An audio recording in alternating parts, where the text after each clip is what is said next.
Telugu cinema చరిత్రలోనే cult classic సినిమాలుగా మిగిలిపోయిన సినిమాలు ఎన్నో ఉన్నాయి. ఆ సినిమాలను ఎప్పుడు చూసినా కూడా ప్రేక్షకులు ఎంతో ఆనందంగా వీక్షిస్తూ ఉంటారు.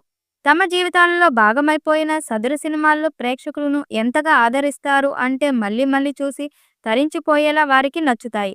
అలా ఎన్టీఆర్, ఏఎన్నార్ కలిసి నటించిన తెలుగు సినిమా మర్చిపోలేని సినిమా 'గుండమ్మ కథ'. విజయ సంస్థ నిర్మించిన చిత్రాల్లో విజయవంతమైన చిత్రం 'గుండమ్మ కథ'. అప్పటిలో ఇది అగ్రశ్రేణి నటులతో నిర్మించిన మల్టీ స్టార్ చిత్రం.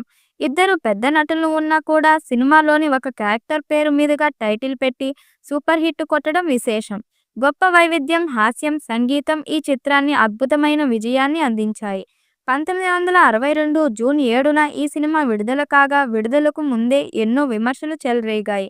ఈ సినిమా చేస్తున్న సమయంలో ఈ సినిమా విడుదల ఇంకా 10 రోజులు ఉంది అనగానే ఎల్వి ప్రసాద్ ఇంట్లో జరిగిన పెళ్లి వేడుకల్లో 'గుండమ్మ కథ' సినిమా ప్రదర్శించారు. ఈ సినిమా చూసిన సినీ వర్గాలు సినిమాలో కథే లేదని, సూర్యకాంతం గయ్యాళితనాన్ని సరిగ్గా ఎస్టాబ్లిష్ లేదని విమర్శలు ప్రచారం చేశారు. హరినాథ్, విజయలక్ష్మి చేసిన పాత్రలు అవసరం లేదని విమర్శించారు. చివరికి మాయాబజార్ దర్శకుడు కెవి రెడ్డి సినిమా బాగోలేదని అన్నారు. ప్రివ్యూ తర్వాత నరసరాజుతో తన అభిప్రాయాన్ని చెబుతూ బాగా లేదని చెప్పారు. అయితే సినిమా విడుదలయ్యాక వారి అంచనాలు తలకిందులయ్యాయి. మొదట్లో పెద్ద పెద్ద థియేటర్లలో సైతం హౌస్ఫుల్ అయింది. తరువాత వారు జనాలు ఎందుకు చూస్తున్నారో అర్థం కావడం లేదు అంటూ గుసగుసలాడుకుంటున్నారు. టాలీవుడ్ ఇండస్ట్రీలోని చిత్రాల్లో 'గుండమ్మ కథ' సినిమాకు చాలా ప్రత్యేక స్థానం ఉంది. ఇప్పటి జనరేషన్ ప్రేక్షకులు కూడా 'గుండమ్మ కథ' సినిమా నచ్చుతుంది. ఈ సినిమాను రీమేక్ చేయాలని ప్రయత్నాలు జరగగా ఆ ప్రయత్నాలు సఫలం కాలేదు.